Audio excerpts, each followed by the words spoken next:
Hello guys, welcome back to capture diary. ನಾನು ಇವತ್ತು ದಮ್ ಬಿರಿಯಾನಿ ಮಾಡೋದು ಹೆಂಗೆ ಅಂತೇಳಿ ತೋರಿಸ್ತಾ ಇದ್ದೀನಿ.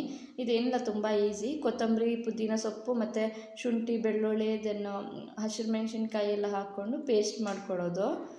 ನೆಕ್ಸ್ಟ್ ಚಿಕನ್ಗೆ ಇಲ್ಲಿ ಬಿರಿಯಾನಿ ಪೌಡ್ರು, ಅರಿಶಿನ ಮತ್ತು ಚಕ್ಕೆ, ಲವಂಗ, ಬೇ ಲೀವ್ಸು ಮತ್ತು ರುಬ್ಬಿಟ್ಕೊಂಡಿರೋ ಗ್ರೀನ್ ಪೇಸ್ಟ್ ಇದೆಲ್ಲ ಅದು, ದೆನ್ ಕರ್ಡು, ಸ್ವಲ್ಪ ಸಾಲ್ಟು ಹಾಕ್ಕೊಂಡಿದ್ದೀನಿ ನಾನು, ದೆನ್ ಆಯಿಲು, ಲೆಮನ್ನು, ಇದನ್ನು ಇಷ್ಟು ಹಾಕ್ಕೊಂಡು ಚೆನ್ನಾಗಿ ಮಿಕ್ಸ್ ಮಾಡ್ಕೋಬೇಕು. ಮಿಕ್ಸ್ ಮಾಡೋದು ನೀಟಾಗಿ ಮಿಕ್ಸ್ ಮಾಡಿದರೆ ಮ್ಯಾರಿನೇಷನ್ ಚೆನ್ನಾಗಾದರೆ ಬಿರಿಯಾನಿ ಚೆನ್ನಾಗೇ ಬರುತ್ತೆ.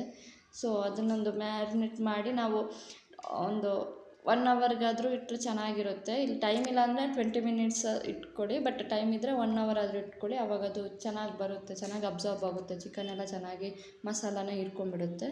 ಸೊ 1 ಅವರ್ ಹಿಂಗಿಡಿ, ಇಲ್ಲ ಅಂದರೆ 20 ಮಿನಿಟ್ಸ್ ಆದರೂ ಇಟ್ಕೊಳ್ಳಿ. ನಾನಿಲ್ಲಿ ಆಲ್ಮೋಸ್ಟ್ 1 ಅವರಿಗೆ ಮ್ಯಾರಿನೇಟ್ ಮಾಡಿ ಸೈಡಲ್ಲಿ ಇಟ್ಟಿದ್ದೀನಿ. ನಾನಿಲ್ಲಿ ಬಿರಿಯಾನಿಗೆ ಬಾಸುಮತಿ ರೈಸ್ ತೊಗೊಂಡಿದ್ದೀನಿ. 1 ಗ್ಲಾಸು ಮತ್ತು ಹಾಫ್ ಗ್ಲಾಸಿಗಿಂತ ಸ್ವಲ್ಪ ಜಾಸ್ತಿನೇ ತೊಗೊಂಡು ಚೆನ್ನಾಗಿ ವಾಶ್ ಮಾಡಿ 10 ಮಿನಿಟ್ಸು ನೆನೆಯೋದಕ್ಕೆ ಇಟ್ಟಿದ್ದೀನಿ. ನೆಕ್ಸ್ಟ್ ಇಲ್ಲಿ ನೀರು ಬಿಸಿ ಆಗೋದಕ್ಕೆ ಇಟ್ಟಿದ್ದೆ ನಾನು, ಅದು ಲೈಟಾಗಿ ಬಿಸಿಯಾಗಿದೆ. ಸೊ ಅದಕ್ಕೆ ನಾನಿಲ್ಲಿ ಚಕ್ಕೆ, ಲವಂಗ, ಸ್ಟಾರು, ಬೇ ಲೀವ್ಸ್ ಎಲ್ಲ ಹಾಕ್ಕೊಂಡು ಸ್ವಲ್ಪ ಸಾಲ್ಟು, ದೆನ್ ಎಣ್ಣೆ ಹಾಕ್ಕೊಂಡು ಚೆನ್ನಾಗಿ ಬಾಯ್ಲ್ ಆಗೋದಕ್ಕೆ ಮತ್ತೆ ಬಿಡ್ತಾಯಿದ್ದೀನಿ. ಆಯಿಲ್ ಹಾಕೋದ್ರಿಂದ ರೈಸು ಒಂದಕ್ಕೊಂದು ಅಂಟ್ಕೊಳ್ಳೋದಿಲ್ಲ, ಬಿಡಿಯಾಗಿರುತ್ತೆ. ಸೊ ಆಯಿಲ್ ಹಾಕ್ಕೋಬೇಕು.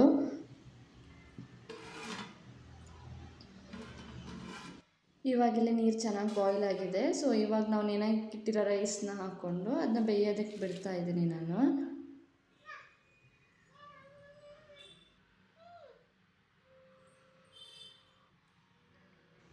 ಈ ರೈಸ್ ಬೇಗನೆ ಬೇಯುತ್ತೆ, ಯಾಕಂದರೆ ನೆನೆ ಹಾಕಿದ್ದೀವಲ್ಲ. ಇನ್ನೊಂದು ಏನಂದರೆ ತುಂಬ ಬೇಯಿಸ್ಕೋಬಾರ್ದು, ಸ್ವಲ್ಪ ಲೈಟಾಗಿ ಬೇಯಿಸ್ಕೋಬೇಕು.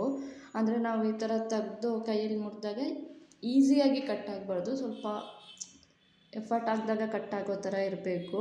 ಸೊ ಆ ಸ್ಟೇಜಲ್ಲಿ ಇಲ್ಲಿ ನೋಡಿ ನಾನು ತೋರಿಸ್ತಾ ಇದ್ದೀನಿ, ಈಸಿಯಾಗಿ ಕಟ್ ಆಗಬಾರ್ದು. ಆ ಸ್ಟೇಜಲ್ಲಿ ನಾವು ಅದನ್ನ ಬಸ್ಕೋಬೇಕು.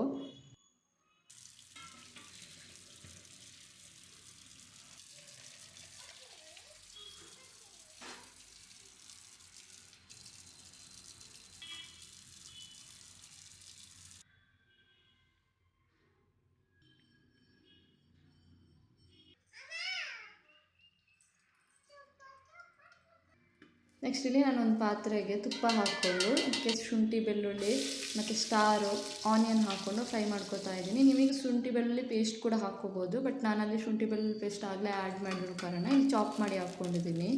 ನೆಕ್ಸ್ಟ್ ಇದಕ್ಕೆ ಆನಿಯನ್ ಹಾಕ್ಕೊಂಡು ಚೆನ್ನಾಗಿ ಫ್ರೈ ಮಾಡ್ಕೋಬೇಕು.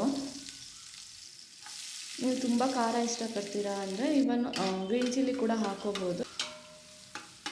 ಸೊ ನೆಕ್ಸ್ಟ್ ನಾನಿಲ್ಲಿ ಟೊಮೆಟೊ ಸೇರಿಸ್ಕೊತಿದ್ದೀನಿ. ಟೊಮೆಟೊ ಸಾಲ್ಟ್ ಹಾಕ್ಕೊಂಡು ಫ್ರೈ ಮಾಡ್ಕೊತಾ ಇದ್ದೀನಿ. ಟೊಮೆಟೊ ಕಂಪ್ಲೀಟ್ಲಿ ಆಪ್ಷನಲ್, ನಿಮಗೆ ಬೇಕಂದರೆ ಹಾಕ್ಕೋಬೋದು.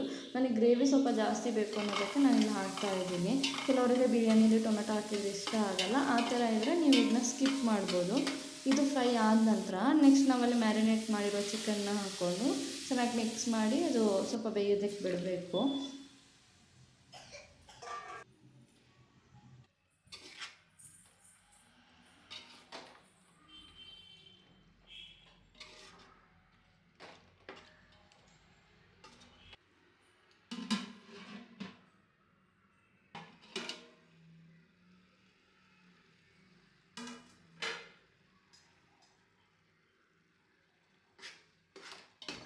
ನೆಕ್ಸ್ಟ್ ಇಲ್ಲಿ ನಾನು ಲಿಡ್ ಕ್ಲೋಸ್ ಮಾಡಿ ಬೇಯೋದಕ್ಕೆ ಇಟ್ಟಿದ್ದೆ.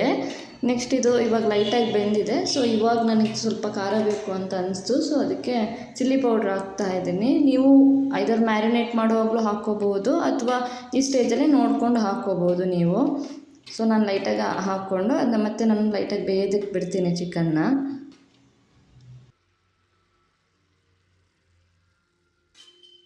ಇವಾಗ ಇಲ್ಲಿ ಚಿಕನ್ ಬೆಂದಿದೆ. ಸೊ ಅದನ್ನು ನಾನು ಸಪ್ರೇಟಾಗಿ ಒಂದು ಬೌಲಲ್ಲಿ ಸ್ವಲ್ಪ ಎತ್ತಿಟ್ಕೋತಾ ಇದ್ದೀನಿ, ಯಾಕಂದರೆ ಲೇಯರ್ಸ್ ಆಗಿ ಕಟ್ಟೋದ್ರಿಂದ ಒಂದು ಲೇಯರ್ಸ್ ಆದ ನಂತರ ಇನ್ನೊಂದು ಲೇಯರ್ ಚಿಕನ್ ಹಾಕೋದ್ರಿಂದ ಸೊ ಅದಕ್ಕೆ ಬೇಕು ಅಂತೇಳಿ ಎತ್ತಿಟ್ಕೋತಾ ಇದ್ದೀನಿ. ಸೊ ಇವಾಗ ಫಸ್ಟ್ ಲೇಯರಲ್ಲಿ ಚಿಕನ್ ಇದೆ. ನೆಕ್ಸ್ಟ್ ಅದ್ರ ಮೇಲ್ಗಡೆ ರೈಸ್ ಹಾಕಿ, ಚಿಕನ್ ಸ್ವಲ್ಪ ಕವರ್ ಆಗಬೇಕು ಆ ರೇಂಜಿಗೆ ರೈಸ್ನ ಹಾಕಿ, ದೆನ್ ಅದ್ರ ಮೇಲ್ಗಡೆ ವಾಪಸ್ ನಾವು ಚಿಕನ್ನ ಆ್ಯಡ್ ಮಾಡಿಕೊಂಡು ಈ ಥರ ಲೇಯರ್ಸ್ ಕಟ್ಕೊಂಡು ಹೋಗಬೇಕು. ನೆಕ್ಸ್ಟ್ ಅದ್ರ ಮೇಲ್ಗಡೆ ಕೊತ್ತಂಬರಿ ಮತ್ತು ಪುದೀನ ಸೊಪ್ಪು ಹಾಕ್ಕೊಂಡು ಲೇಯರ್ಸ್ ಕಟ್ಕೊಂಡು ಹೋಗಬೇಕು. ಇನ್ನೊಂದೇನೆಂದರೆ ಶಾಪಿಂದ ಯಾರಾದರೂ ಬಿರಿಯಾನಿ ಪೌಡ್ರ್ ತೊಗೊಂಡು ಬಂದು ಹಾಕೋರಿದ್ದರೆ ಸ್ವಲ್ಪ ಕೇರ್ಫುಲ್ ಆಗಿರಿ, ಯಾಕಂದರೆ ತುಂಬ ಬಿರಿಯಾನಿ ಪೌಡ್ರುಗಳು ಇವಾಗ ಕ್ಯಾನ್ಸಲ್ ಮಾಡ್ತಾ ಇದ್ದಾರೆ ಬಿಕಾಸ್ ಅದರಲ್ಲಿ ತುಂಬ ಕೆಮಿಕಲ್ಸ್ ಇದೆ ಅಂತ.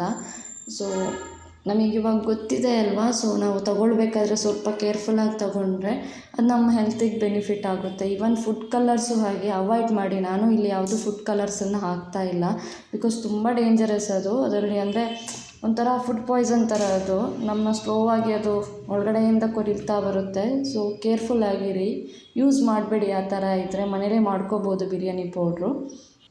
ಸೊ ನೋಡ್ಕೊಂಡು ತಗೊಳ್ಳಿ. ಸೊ ಇವಾಗ ನಾನು ಲಾಸ್ಟ್ ಸ್ಟೇಜಲ್ಲಿ ನಾನು ಅದಕ್ಕೆ ತುಪ್ಪ ಆ್ಯಡ್ ಮಾಡ್ಕೋತಾ ಇದ್ದೀನಿ. ಈ ಥರ ತುಪ್ಪ ಆ್ಯಡ್ ಮಾಡಿದ ನಂತರ ಸ್ವಲ್ಪ ಲೆಮನ್ ಹಾಕ್ಕೊಂಡೆ ನಾನು. ನೆಕ್ಸ್ಟು ಇದಕ್ಕೆ ನಾವು ಫಾಯಿಲ್ ಪೇಪರ್ ಇರುತ್ತಲ್ವ, ಅದರಲ್ಲಿ ಈ ಥರ ಕವರ್ ಮಾಡಬೇಕು. ಅದನ್ನ ಕಂಪ್ಲೀಟಾಗಿ ಕವರ್ ಮಾಡಬೇಕು, ಎಲ್ಲೂ ಗ್ಯಾಪ್ ಬಿಡಬಾರ್ದು. ಅಂದರೆ ಹಬೆ ಅಥವಾ ಹೊಗೆ ಏನಂತೀವಿ ಬಿರಿಯಾನಿಯಿಂದ, ಅದು ಹೊರಗಡೆ ಬರಬಾರ್ದು. ಆ ಥರ ಕವರ್ ಮಾಡಿ ನೆಕ್ಸ್ಟ್ ಅದ್ರ ಮೇಲ್ಗಡೆ ಲಿಡ್ನ ಕ್ಲೋಸ್ ಮಾಡಿ ದೆನ್ ಅದ್ರ ಮೇಲ್ಗಡೆ ಏನಾದರೂ ಹೆವಿಯಾಗಿ ಇಡಬೇಕು. ನಾನಿಲ್ಲಿ ಗುದ್ದು ಕಲ್ಲಿರುತ್ತಲ್ಲ ಕುಟಾಣಿ, ಅದನ್ನು ಇಡ್ತಾ ಇದ್ದೀನಿ. ಸೊ ಇಟ್ಟು ಅದನ್ನ ಚೆನ್ನಾಗಿ ಕವರ್ ಮಾಡಿಬಿಡಿ. ಈ ಥರ ದಮ್ ಕಟ್ಟಿ ಅದನ್ನ ಲೋ ಫ್ಲೇಮಲ್ಲಿ 5 ಮಿನಿಟ್ಸ್ ಬೇಯೋದಕ್ಕೆ ಬಿಡಬೇಕು. ಇದು ವೆರಿ ರೇರು, ಅಂದರೆ ನಾನು ಕಿಚನಲ್ಲಿದ್ದಾಗ ಅವರಷ್ಟೇ ಕಾಟಾಡೋದು. ಇವತ್ತು ಆ ಥರ ಆಗಿದೆ.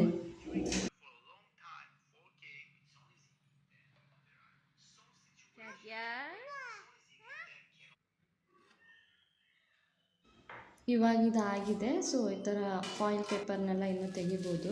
ಸೊ ನಾವು ರೈಸ್ ಮೀಡಿಯಮಲ್ಲಿ ಅಂದರೆ ಮುಗ್ಲಕ್ಕಿ ಅಂತಾರಲ್ವ, ಸೊ ಆ ಲೆವೆಲಿಗೆ ಬೇಯಿಸ್ಕೊಂಡ್ರೆ ಬಿರಿಯಾನಿ ಅದೇನು ಅಂಟಾಗೋದು ಅಥವಾ ಒಂದಕ್ಕೊಂದು ರೈಸ್ ಅಂಟ್ಕೊಳ್ಳೋದು ಆಗಲ್ಲ. ಈ ಥರ ಹುಡಿ ಹುಡಿಯಾಗಿ ಬರುತ್ತೆ. ಸೊ ನಾವು ರೈಸ್ ಬೇಯಿಸೋದು ಕರೆಕ್ಟಾಗಿ ಮತ್ತು ಮ್ಯಾರಿನೇಟ್ ಚೆನ್ನಾಗಿ ಮಾಡಿದರೆ ಬಿರಿಯಾನಿ ಚೆನ್ನಾಗಿ ಬರುತ್ತೆ. ಸೊ ಈ ಥರ ದಮ್ ಬಿರಿಯಾನಿನ ನಾವು ಮನೇಲೇ ಈಸಿಯಾಗಿ ಮಾಡ್ಕೋಬೋದು ಅಂತ ಹೇಳ್ತಾ ಈ ವಿಡಿಯೋನ ನಾನು ಇಲ್ಲೇ ಎಂಡ್ ಮಾಡ್ತಾ ಇದ್ದೀನಿ. ಈ ವಿಡಿಯೋ ಇಷ್ಟ ಆಗಿದ್ದರೆ please do like and subscribe to my channel. Thank you for watching.